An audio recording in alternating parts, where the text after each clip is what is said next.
આરોગ્ય સત્તા એટલે કે આપણું સ્વાસ્થ્ય આપણી સૌથી અમૂલ્ય પૂંજી છે અને જ્યારે સ્વાસ્થ્યની વાત થાય તો સારા વજનને અને સારા સ્વાસ્થ્યને પણ જોડવું અગત્યનું છે. આપણા વજનના ભોગે આપણે સારું સ્વાસ્થ્ય નથી રાખવા માંગતા, એવી જ રીતે સારા સ્વાસ્થ્યના ભોગે વજન ઓછું ના કરવું જોઈએ. એટલે કે ફેડ ડાયટ ઉપર વિશ્વાસ ન કરવો જોઈએ, પણ ખોરાકમાં એવા પોઝિટિવ બદલાવ લાવવા જોઈએ કે આપણું સ્વાસ્થ્ય સરસ રહે, આપણી ચામડીમાં ચમક રહે, આપણા સ્નાયુઓ પણ સુદૃઢ રહે અને છતાં પણ વજન માપસર રહી શકે. તો વજન ઓછું કરવું હોય તો સ્વસ્થ આહાર લેવો જોઈએ, બેલેન્સ્ડ ખોરાક લેવો જોઈએ અને છતાં પણ કેલરીઝ આપણે એટલી લેવી જોઈએ કે આપણું ખોટું વજન ન વધી જાય પણ ધીમે ધીમે તે ઘટવા લાગે. તો બેલેન્સ ખોરાકની વાત કરીએ અને વજન ઘટાડવાની વાત કરીએ તો હું તમને થોડી પ્રેક્ટિકલ ટિપ્સ આપી દઉં. તો આપણું વજન ઘટાડવા માટે આપણા શરીરને જેટલી કેલરીઝ જોઈતી હોય, જેવી રીતે કે કોઈ મીડિયમ વર્ક કરતું હોય કે ડેસ્ક જોબ કરતું હોય કે થોડું જ હાર્ડ વર્ક ન કરતું હોય, એવી વ્યક્તિને એવરેજ 1800થી 2000 કેલરીઝ જોઈએ આખા દિવસમાં. જો તમારે વજન ઘટાડવું હોય તો તમે 300-400 કેલરીઝ ઓછી ખાઓ અને સાથે કસરત એટલી કરો કે તમે કસરત દરમિયાન ઓછામાં ઓછી 150-200 કેલરીઝ બાળી શકો. તો આવી રીતે જે તમે 500થી 600 કેલરીઝ ઓછી લેશો કે જલ્દી બાળી દેશો તો એક અઠવાડિયામાં કેટલી કેલરીઝ થશે? એ કેલરીઝથી તમે એક મહિનામાં લગભગ 1થી 1.5 કિલો વજન ઘટાડી શકશો અને આ સારું વજન ઘટાડ્યું કહેવાય. તો બેલેન્સ ખોરાક ખાવાનું હોય તો તમારા ખોરાકમાં બધી જ વસ્તુ હોવી જોઈએ.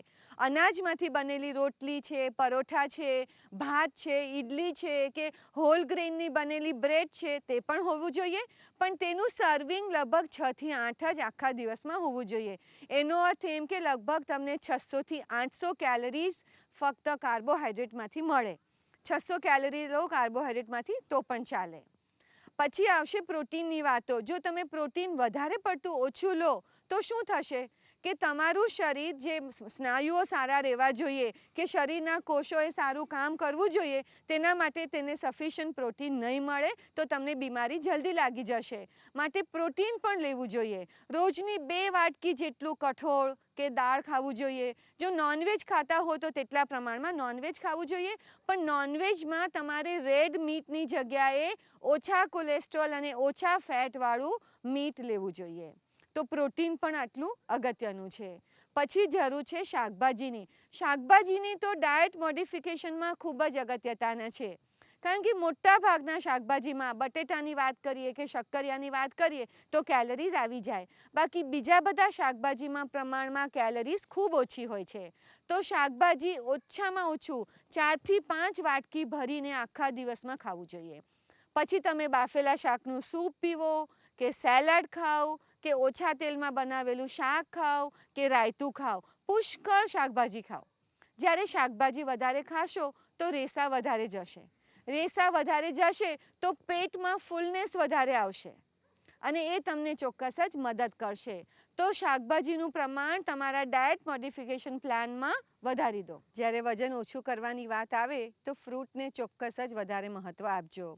વચ્ચે વચ્ચે ભૂખ લાગે દિવસ દરમિયાન, ઘણીવાર એવું બનતું હોય છે કે સાંજે 6 વાગે 5 વાગે અને આપણે 12 વાગ્યાનું જમ્યા હોય તો એકદમ જ બ્લડ શુગર લો થઈ ગયું હોય, પેટ ખાલી થઈ ગયું હોય અને ખાવાનું મન થાય. અને એક સમય એવો છે કે જલ્દીથી જંક ખવાઈ જાય. પછી તળેલો નાસ્તો ખવાય કે પાણીપુરી ખવાય કે સેન્ડવિચ ખવાય, પણ મોસ્ટલી કેલરી લોડેડ વસ્તુઓ વધારે ખવાઈ જતી હોય છે. તેની બદલે એ સમયે જો તમે ફ્રૂટ ખાઈ લો, એક એપલ ખાઈ લો, 1-2 ઓરેન્જ ફોલીને ખાઈ લો, થોડા શેકેલા ચણા જોઈએ તો સાથે ખાઈ લો, તો તમને કેલરીઝ ઓછી મળશે અને નરિશમેન્ટ વધારે મળશે અને સંતોષ પણ વધારે થશે. તો ફ્રૂટ્સ ચોક્કસ જ દિવસમાં 3થી 4 વખત ખાવાનું રાખજો, જેથી ફ્રૂટ્સમાં મળેલા નરિશમેન્ટ તમને મદદ કરે, ફાઇબર મદદ કરે, સંતોષ પણ વધારે થાય અને ખોટું નકામું ખાવાનું ના ખવાય. તો ઘણા લોકોને એવો ડર હોય છે કે હું ફ્રૂટ્સ ખાઈશ તો વજન વધી જશે. તો હેવી કેલરી લોડેડ ફ્રૂટ ઓછા ખાજો, પણ લાઇટ, જેમાં કેલરી ડેન્સ નથી તેવા ફ્રૂટ્સ વધારે ખાજો. જેવી રીતે કે પપૈયું છે, તરબૂચ છે, દાડમ છે, સફરજન છે, સંતરા છે, કીવી છે. આવા બધા ફ્રૂટ્સ તમે વારંવાર ખાઈ શકો છો, વધારે ખાઈ શકો છો અને એનાથી તમને ખૂબ મજા આવશે. તો વજન ઓછું કરવું હોય તો સ્વસ્થ ખાજો, રોટલી ભાત વગેરે ઓછું ખાજો, શાકભાજી વધારે ખાજો, દાળ કઠોળ ખાવાનું ચૂકતા નહીં અને ફ્રૂટ્સ વધારે ખાજો. અને હા, શું ઓછું ખાવાનું છે? ક્વિકલી કહી દઉં તો ખાંડ અને મીઠું અને ઘી તેલ ચોક્કસ જ ઓછું ખાજો.